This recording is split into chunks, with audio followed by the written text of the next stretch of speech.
Welcome to the Right to Reason, episode 24. I am your host, Robert Stanley. Today's a very academic episode. It's a thinker episode, a thinky one. We've got a couple professionals on the docket to help us understand some rather complex issues. But before we talk to them, I'm going to let you hear some feedback that we've gotten concerning the recent debate with Blake Junta. You crazy listeners have been really supportive on patreon.com/right and also very helpful with advice via the contact tab at therighttoreason.com. So I thought you might like hearing a little tidbit of that. Then we'll be talking to former IRS agent Robert Beatty about another debate that recently went down on the podcast when I spoke with Kent Hovind. He's going to clear up the legal parameters around Dr. Hovind, so that should be pretty cool. Then I'll be talking to Michael Moore about autism. Let's get started.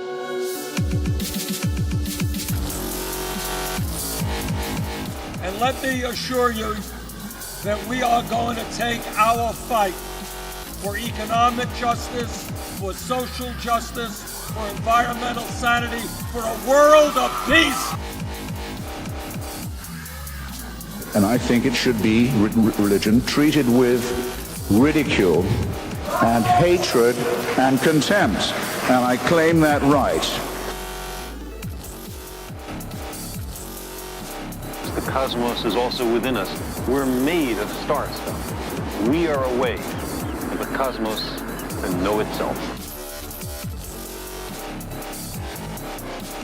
We must guard against the acquisition of unwarranted influence, whether sought or unsought, by the military-industrial complex.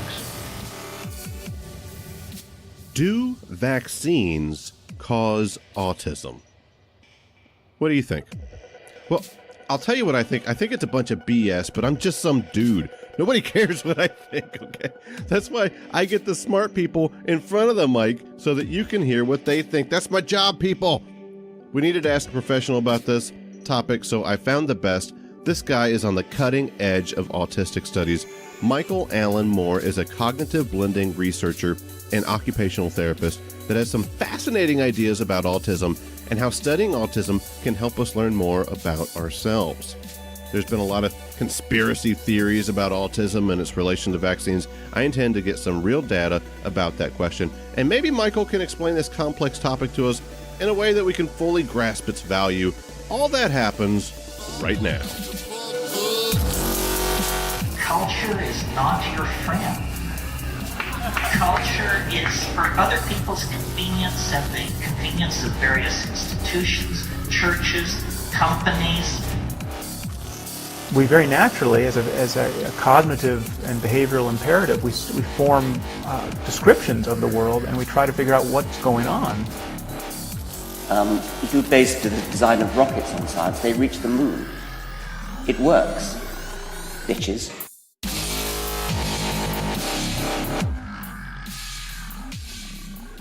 So ever since the Blake Junta debate, you guys have been flooding the righttoreason.com website with emails with your opinions and feedback on it, and I really appreciate that. It lets me know what you want in the show, and it makes me better at having these complex conversations.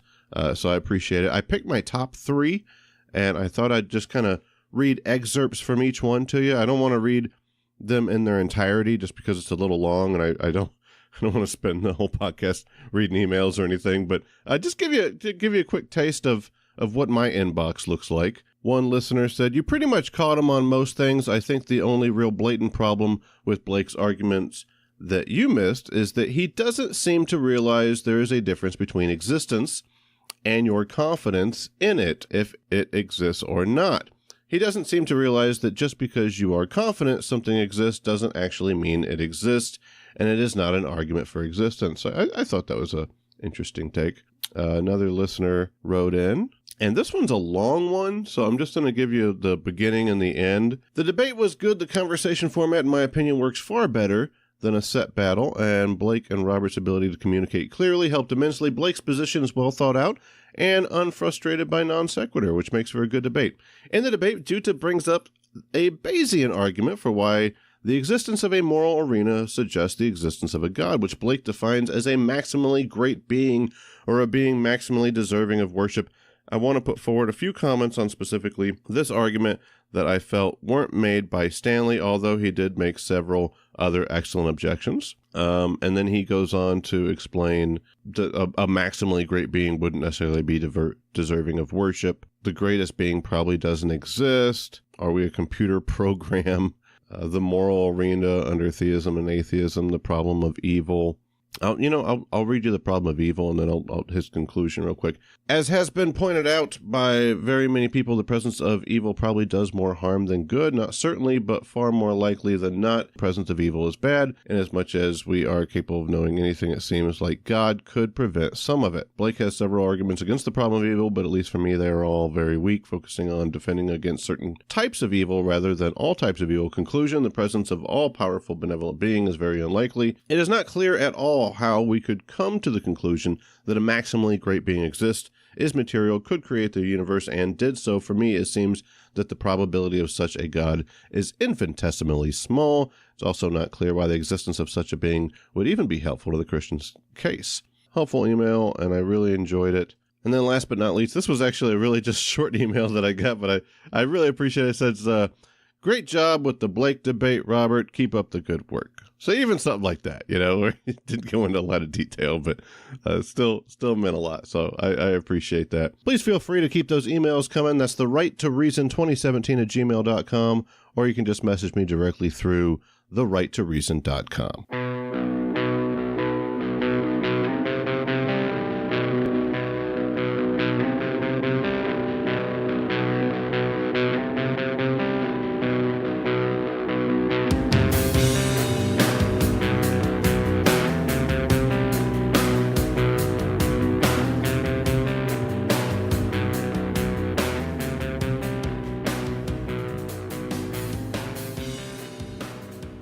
And we're here with Robert Beatty, former IRS agent, to talk about a recent interview with Kent Hovind. Kent Hovind claimed that he had been incarcerated for 9 years for false charges. And Robert Beatty is actually very informed about this topic and might be able to help us out a little bit. Mr. Beatty, happy to have you. Thank you very much. What about these charges were accurate? What about them were fraudulent? How much of Kent Hovind's message about how he was incorrectly charged is true? There's not much in Kent's narrative that one can rely on as far as a basis of properly evaluating the merits of his case. I did happen to catch his interview with you, in which he said in part, I was given a 10-year sentence for structuring, which is one of the dumbest laws ever, and I didn't even violate it then. He then gave a reference to a website. He didn't mention in your interview with him that he also sent his wife to prison. He could have kept his wife out of prison quite easily, but he chose not to do so. And that's part of the context I see in evaluating his case. At the risk of interrupting, I'm sorry, but just for the listeners that might not be familiar with the term, structuring is basically hiding money. Is that correct? Hiding transactions that lead to money. He wasn't innocent of any of the charges. He didn't put on a defense. He sat on his hands, and I don't believe the reason he gives is the reason he did that. And he also wouldn't let his wife put on a defense, and he handpicked her defense attorney, and wouldn't let his wife make a deal which she could have easily made and kept herself out of prison. At that time, she went along with it, and then things fell apart, and now she's his ex-wife. I am a layman to everything that you're saying, but if I was going to understand this correctly, and the listeners were too as well, basically he is guilty of these charges. He tried to hide money, tried to avoid paying taxes, and also indicated his wife in this whole process. This has led to his incarceration, and it was a valid sentence. Is that what you're saying? I have proposed over and over again that he was, of course, his position is he denies it, but getting the two sides together to properly discuss the merits of our positions, he won't face me. He doesn't want to talk to me. And he apparently won't face anybody else that knows enough to know how to deal with the issues. You're a former IRS agent. Of course he wouldn't talk to you. What I really thought was neat was that he said, one day the Lord's going to come back and he's going to tell everybody that I was right and they were wrong. And to me, all accounting aside, all legality aside, okay, that's an amazing level of egotism, is it not? I have, and some other people have noticed also, that for us amateur psychologists and psychiatrists, he exhibits some symptoms of narcissistic personality disorder, one of which is refusing to change your position in the face of overwhelming evidence that you're wrong. I don't know if he's acting or if he really believes what he's saying. I find it hard to believe that he really believes it. If he really believed it, he might have faced me or someone like me a long time ago and made his case. But like I mentioned earlier, why can't he just publish, for example, his legal authority for what he claims and has been claiming for years that structuring requires? He can't do it. I read to you out of the regulations the simplicity of what he was charged with that held up in court and on appeal. He even tried to get to the Supreme Court, and that didn't work. And now he's pledged the rest of his life to promote his false narrative via his echo chamber and the people that will listen to him, and even taking advantage of you a bit by getting in a plug for it with no rebuttal.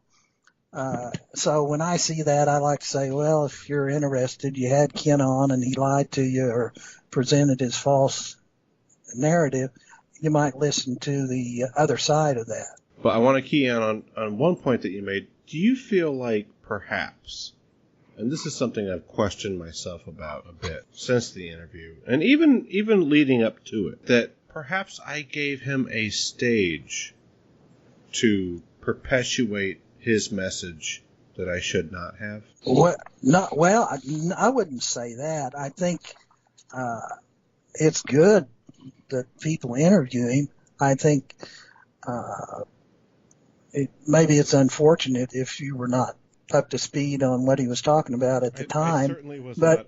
I am a layman when it comes to tax law, as I think most people are. I mean, we're not IRS agents like yourself, and whenever he proposed that, I had already agreed in advance that these weren't topics that I was going to push back on, but even if I tried to, I wouldn't know how.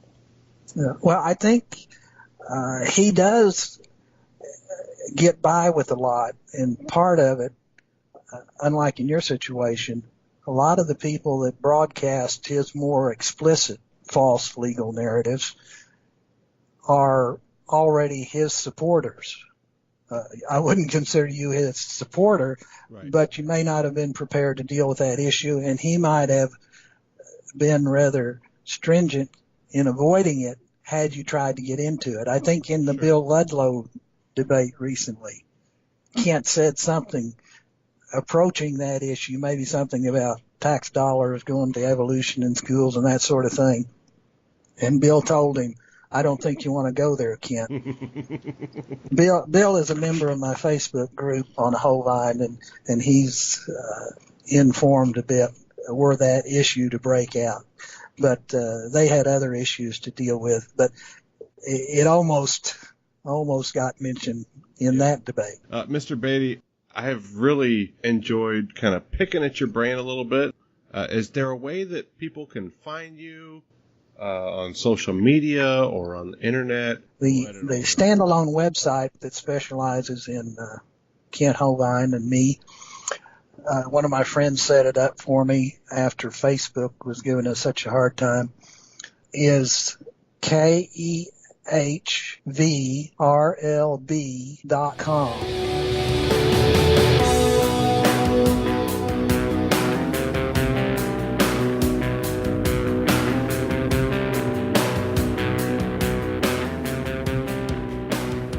you feel the right to reason and the conversations we have on this podcast to be valuable, then please know that while this broadcast is provided to you for free, it is not free to produce. Please visit my Patreon page. It's easy to remember. It's patreon.com/right. There are multiple rewards available to all patrons, even those of you that contribute just $1. You can also find the link on my website at therighttoreason.com. If you are able to make this show possible, know that your support contributes to getting the message you care about out to those that may not have heard it. Those of you that are already helping, know that we are creating this production together. All my listeners are part of this show, but those that support it are facilitators that are turning our whisper into a resounding message in the marketplace of ideas. If you think this show is worth $1 or even more, visit patreon.com/right.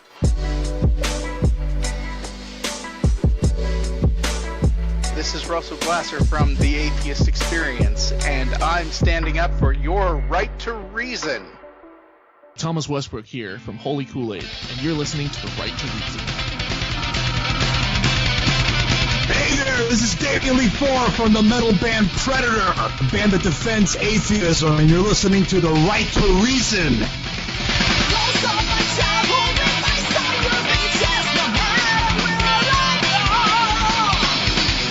We are back, very happy to be speaking with Michael Moore today. Michael holds a master's in occupational therapy. Michael, happy to have you here. I understand you're working toward a PhD right now? I've just started.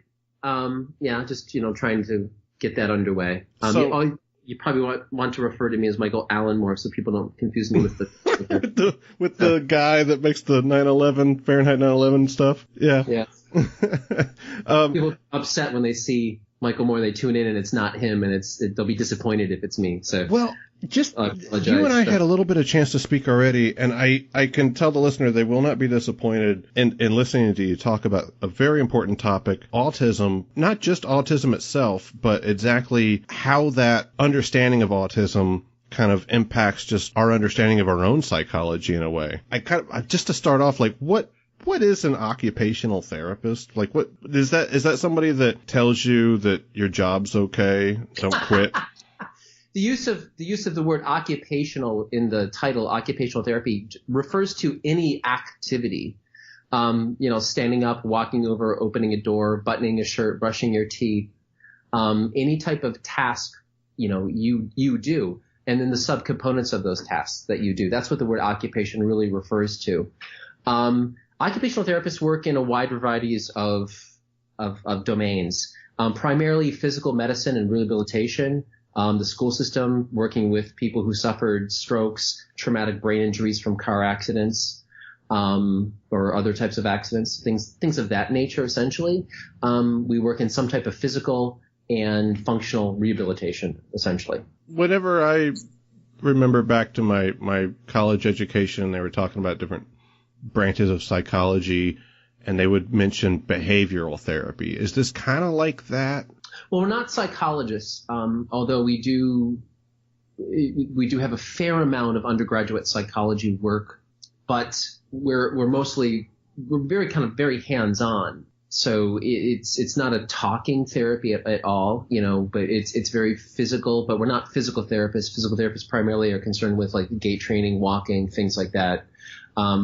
We do a lot of fine motor control and hopefully through purposeful activity. So there would lie some psychology at work. So I do catch myself at times sitting down and trying to make people who are able to speak more comfortable in their environments. So it factors in like communication skills? Yes, desperately so. Yes. Decent. Yeah. We definitely have to find purposeful things for people to do, to engage in, to hopefully help exacerbate their rehabilitation. So now that we understand what you do exactly, can you explain what is autism? Because I hear autism being talked about on the internet or news or TV or anything like that, and it just sounds like something like, a kid is retarded. And I feel like whenever, and I don't mean any insult in the word retarded, I mean that fundamentally, like, there's a problem with the kid. But I feel like whenever I think in those terms, I'm not really understanding the complexities of autism. Is that a fair question, at least? That's a very fair question. What autism is a spectrum disorder. The quote that comes to mind, if you know one child with autism, you only know one child with autism. There's so many variances of it, and it changes every year. It changes every DSM, Diagnostic and Statistical Manual, when that's issued. They refine it, expand it, contract it sometimes, redefine a lot of the sub definitions of it. In essence, you can think of autism. It is a deficit model of some type of communication. It could be verbal communication, and it could be also socio-emotional communication as well. Some people with autism can use language very, very well, but they may not understand sarcasm or even some uses of metaphor, which then leads linguists and other people to think that there's a theory of mind issue going on as well. And that's where things really get fascinating with autism. But it's been changing for the past every year since the 1980s. What's really important to keep in mind with autism too is that in our educational system, for example, these children by and large weren't necessarily, they weren't mainstream before like the 1970s and 1980s. And there used to be a widespread diagnosis of like childhood schizophrenia that we don't really see anymore. They don't use it anymore. We don't define children as having schizophrenia. It's a very, very rare diagnosis. So a child like that up through the 1930s, 1940s, 1950s, they were being diagnosed with childhood schizophrenia, stuck in, some type of home, probably medicated to control their behavior. Thankfully we don't do that anymore. But the result of that is that they're in the school systems, and the school systems don't really have any necessary model of education that over a period of time has been proven to be valid or have efficacy in actually educating children. So that's really the difficulty that our now society really faces. Oh my God. Like just listening to what you just said, like I'm getting like an emotional thing. Like I literally have my hand on my mouth while you're saying that, because I'm thinking like before we recognized autism as what it is, how many of these children were just treated, in this insufficient way, or acted like, well, you're just crazy and just kind of thrown to the fucking wolves, like it's terrifying. Yeah, it is. Especially when, one of the facets of autism is you could have a sensory integration problem. So in other words, loud sounds, lighting, things like that could cause just great emotional disturbance. So how many of these children were, if you think of authoritarian upbringings, how many of these children were probably unfortunately beaten into some type of submission because they had behavioral problems, because they were having sensory integration problems with their environment. God. Yeah. It's I can look back and I hear stories of family members, and you hear, well, Uncle so-and-so, he was put in an institution in the 1950s, he was crazy. And I'm like, was he crazy, or did he have some type of developmental disability? Did he have some form of now what we call autism? Did he have some form of this or some form of that? I had this uncle that was stuck in a home in the 1950s after my grandfather, whom I never met, who was abusive, beat him so badly he had to be put in a home. But there are stories of this uncle having abilities with mechanics and things like that. And so I look back and going, did he have a form of autism? Did he have a form of Asperger's? Wow. So I think about my own kids, and I'm one of those like nice dads, but I'm also a very strict father.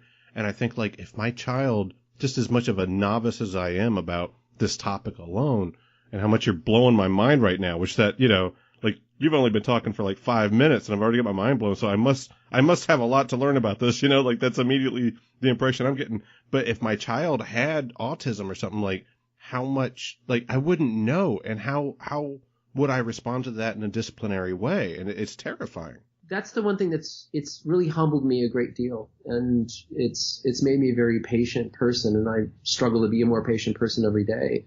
when I deal with not only children, but also to adults who I just see them as they have a component that's there. They have a component that's not quite integrated. And, now you learn to look for those types of things now, or at least I'm beginning to. And it's humbling. It's really humbling. It's very frustrating when I see other people not see those issues and either become judgmental or respond in a very aggressive way or respond in a very negative way. It's, it's disturbing to me at times. That's neat what you say. Like, we think of autism like a childhood affliction, but it's just like what you were saying a minute ago. I hadn't thought about that. Like, it's affecting adults. Like, children become adults, but at least in response to the childhood aspect, like, how does a parent know if their child has autism?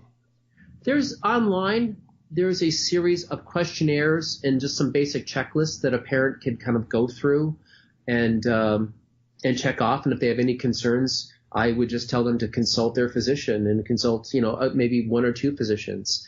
A child would show a certain amount of just social alienation, emotional inappropriateness, an aversion to certain types of stimuli, a type of what you say, a very strict mechanical type of play.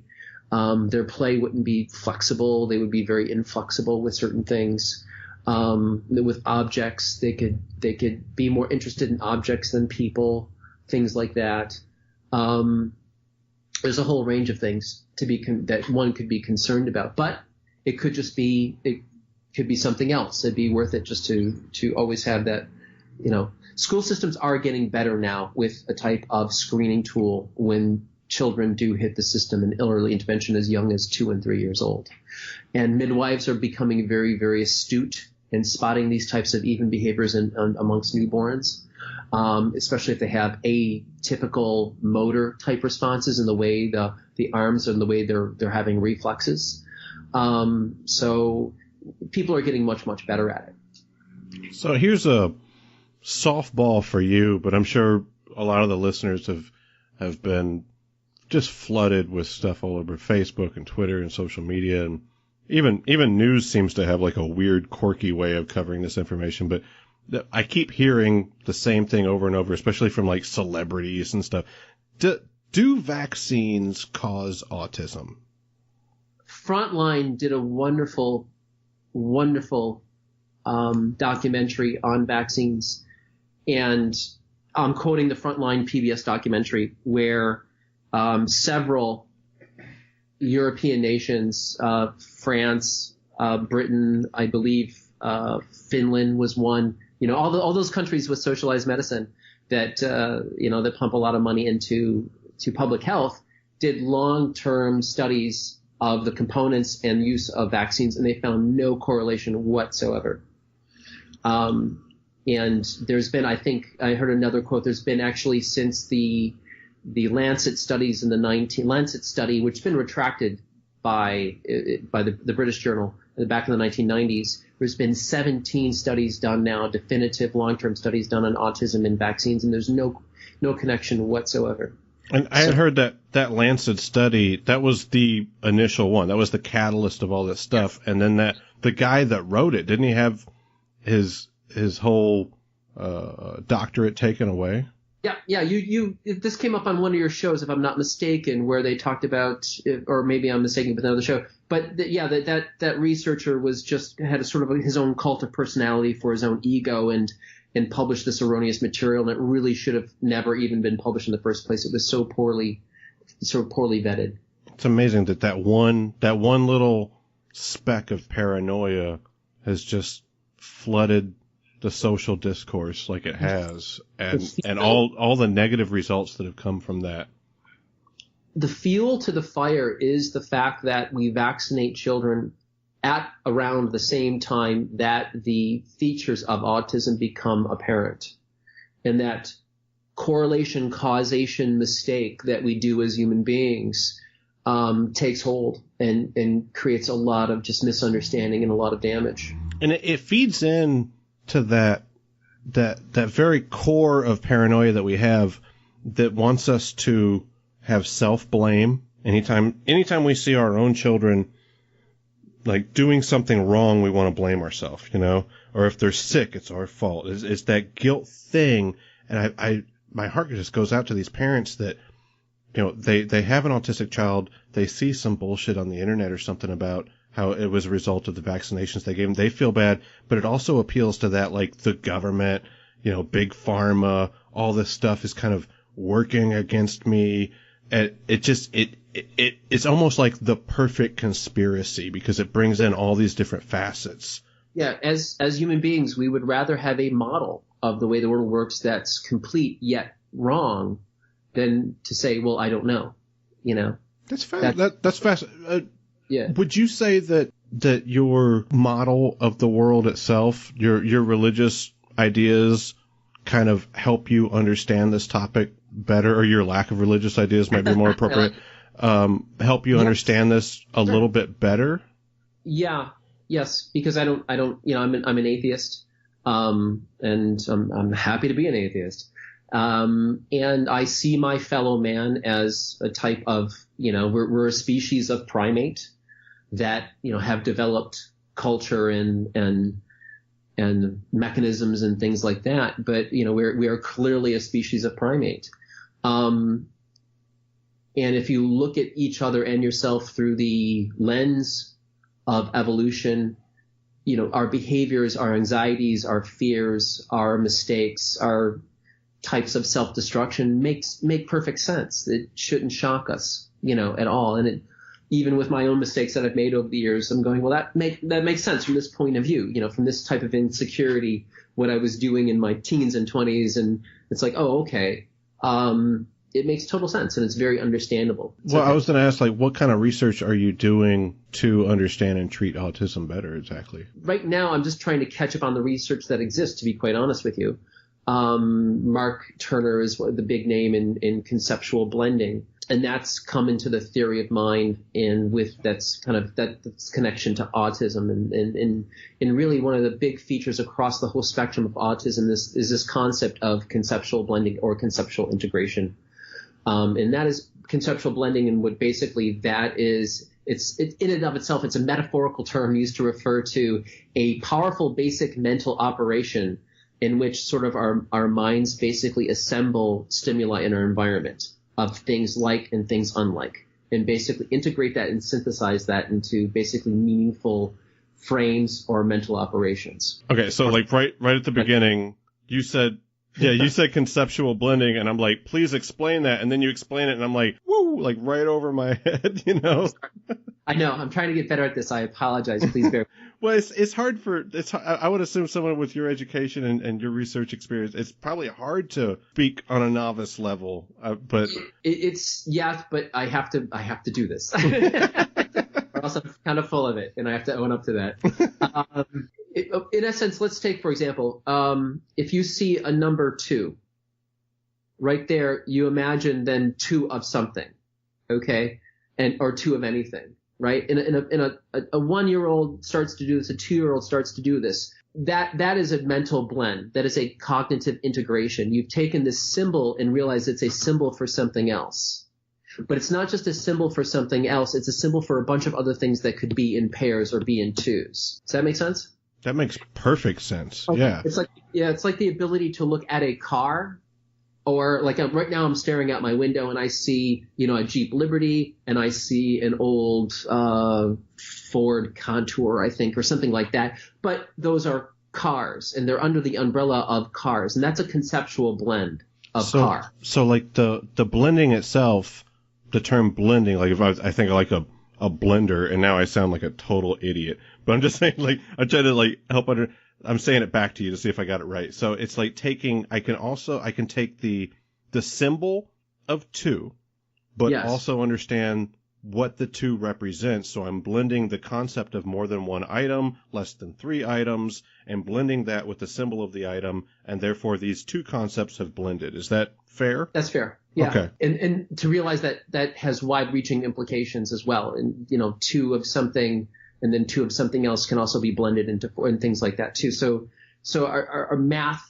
is part of a cognitive integration as well, our ability to do those types of things as well. Yeah. So how do you use that in terms of understanding and treating autism? People with forms of autism or people who appear on the spectrum have a deficit in that ability to one degree or another in some way, shape, or form along that spectrum. It can exist in language, or it could even exist in mathematics. For example, you could get a child, 7, 8-year-old, and I'm using a case example, who can sit down and read almost anything you put in front of him. And yet you ask him to answer questions about what he read, and he can't answer anything. So he's not made that cognitive jump as to what those words mean and to what are they blended to, what are they assigned to. You know, words don't have – we hear Matt Dillahunty say this all the time. Words don't have meanings, they have usages. Those usages are a blend, but those meanings are not. Or learning the word is not a cognitive blend. Being able to see it and then translate it, that's not a blend. But using that to understand another concept, that's the cognitive blend. That's the cognitive integration or the conceptual integration. Does that make sense? Absolutely. And is that something that an autistic person would have a hard time being able to do exactly? Not all of them. Again, you know one autistic person, you only know one autistic person. That can be a defining feature in general of autism in that way, shape, or form. Higher functioning people with autism sometimes usually don't understand sarcasm. They tend to be very literal. I enjoy working with people who appear on the spectrum quite a bit because what's very refreshing is they don't lie. There's no obfuscation there whatsoever. Really? They might be quirky, they might be difficult, they might be moody, they might even appear rude at times, but there's no filter. There's no, they're not concerned about your emotions because they don't understand why you'd be concerned about your emotions. So I find that actually kind of refreshing and relaxing to know that there's no one there to stab you in the back. Does that in some way aid researchers in understanding the psychology of people that, don't have autism? The rest of us, for example, that by studying an autistic person, does that give us kind of an ability to peer into our own psychology in a way then? I think so. And and again, I'm just beginning this journey of trying to learn about this myself. What I suspect is that what I would like to see, and unless something I learned proves me wrong, is that we basically look at this as another form of just how the human mind works. And so you're right. It's not only an insight into our psychology, but it's, again, we all are on this continuum to one way or another. To one degree or another, you could put anybody you run into and meet on some point at some very end or towards the middle of some autistic spectrum in some way, shape, or form.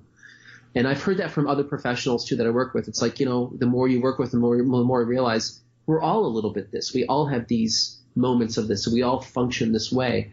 They just do it at a more refined or extreme manner in certain characteristics of their psychology.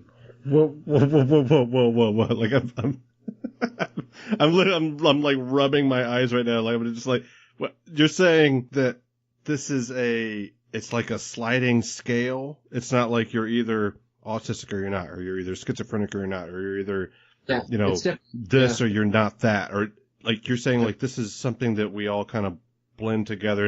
And now I'm using the word blend again, but like it's all kind of connected. It's all connected. We're all, and that's the joke. We're all connected. Oh my God. No, I mean, that's incredible. Yeah. And it's really, and their dysfunction is really more the fact that our society cannot incorporate them in a more functional manner. My silence is simply because I'm processing this information. So they're not the problem.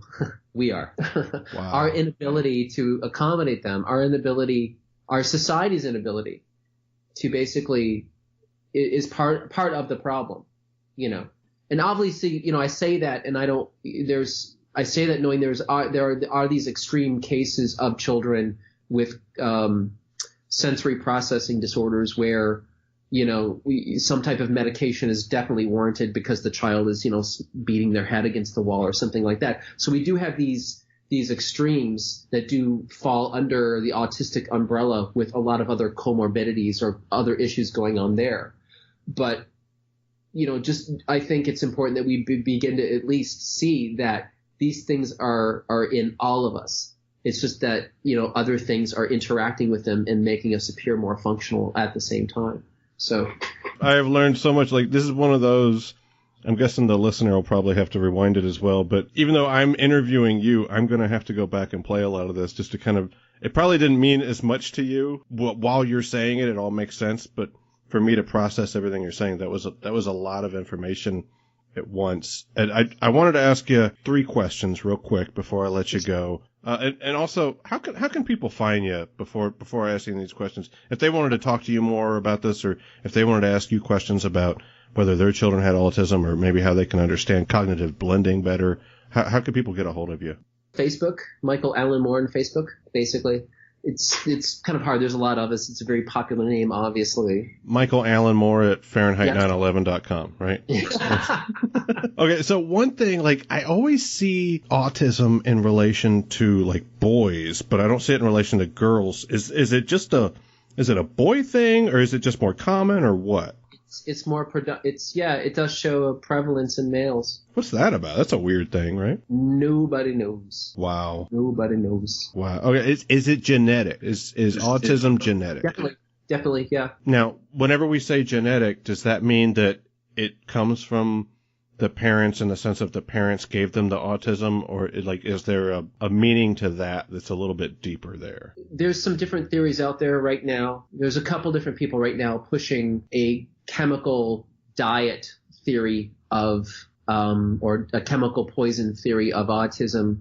I actually, as of now, I could reverse my opinion if given more evidence. As of right now, I suspect that what they're mistaking for autism is really a type of allergy, that where certain types of metals, whether it's copper, are actually crossing the blood-brain barrier and causing autistic-like symptoms. And so when the child is given on a special diet, those symptoms are alleviated, and they think, oh, wow, look, we have this diet that cured autism. I suspect that that's not autism. It's a type of allergy response that a very small minority of the population tends to have with certain elements in their diet that creates a type of response that appears like autism. So maybe what we're calling autism itself is a much broader category than it should be, and that's causing some research and data analysis errors, you're thinking? Yeah, definitely. Yeah, and that's why every time there's a new DSM, Diagnostic Statistical Manual, they redefine a lot of these things. They expand it, they contract certain things, and there's an emotional learning disorder that gets misdiagnosed as autism, and it's something else entirely, where the people almost like a blindness as to reading other people's emotions and then responding appropriately, and that can create a lot of confusion. And I've had a student and our client that's had very similar things. And I thought to myself, I'd like the doctor to take a look at the student and reconsider, because I don't think it's autism. I think it's something else. Well, last question. I know you're a busy guy, and I really mean this. I appreciate your time today. I thank you for coming on the show and teaching all of us a little bit more about this.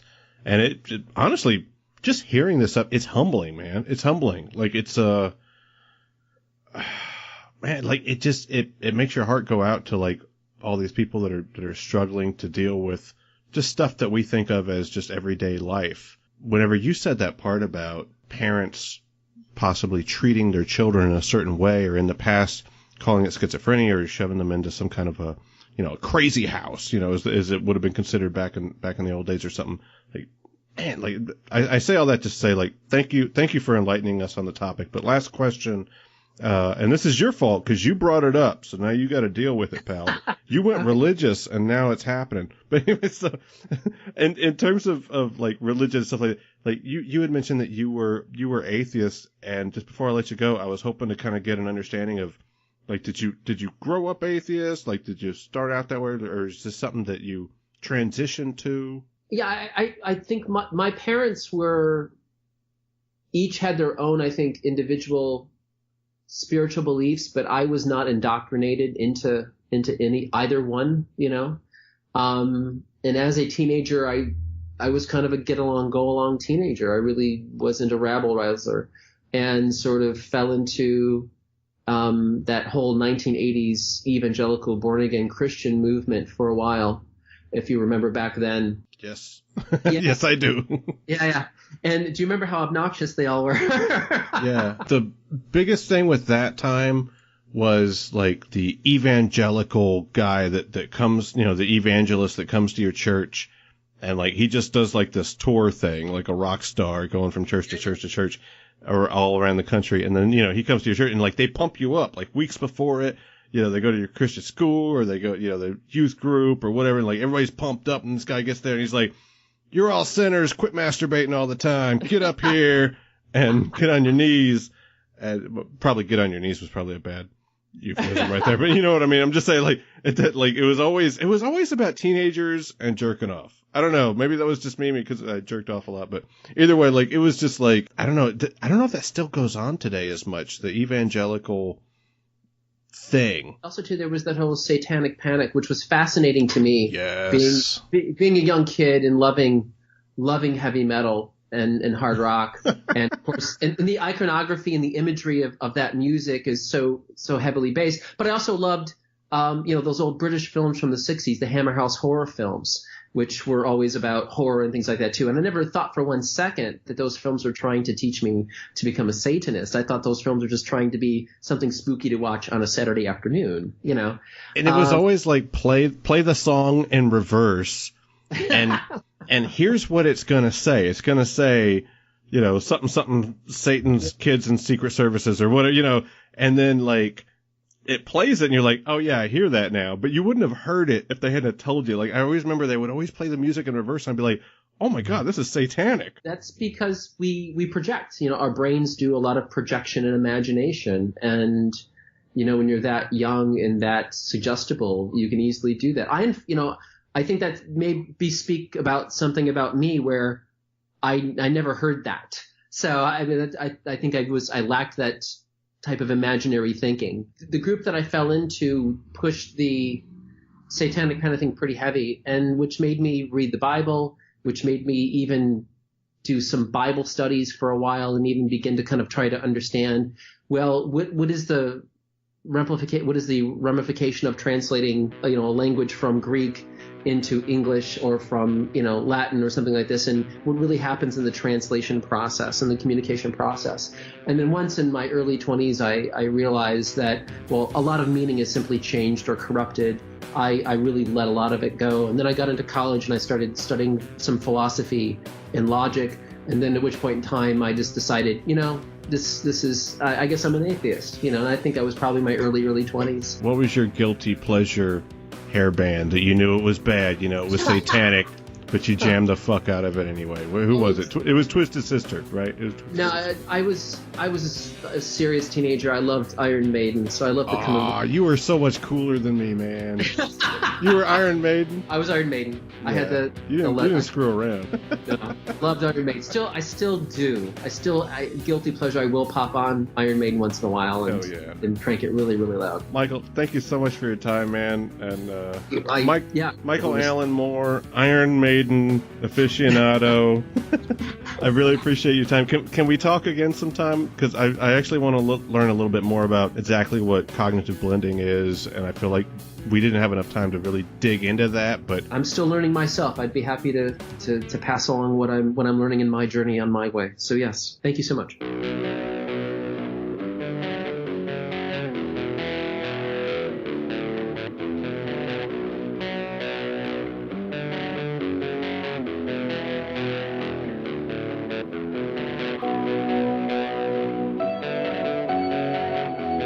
Michael Allen Moore was a really great guest today. You can tell he really has a heart in what he's doing, can't you? I mean, making a difference in people's lives. Incredible guy. Faith in humanity restored. I love talking to someone that shows me how fascinating the human mind is, but also reminds me about the heart too, you know? The music today was brought to you via A Lost State of Mind. Find more at aloststateofmind.com. Next episode is our 25th broadcast. Can you believe that? I'm compiling a best of episode for that occasion. We'll be putting together your favorites, so continue to write in at therighttoreason.com. Hit me up on the Facebook page or at Right to Reason 1 on Twitter with your favorite moments. You've already sent me a lot to work with, so thank you for that. Between now and then, I'll be working on episode 25. You guys keep fighting for your right to reason.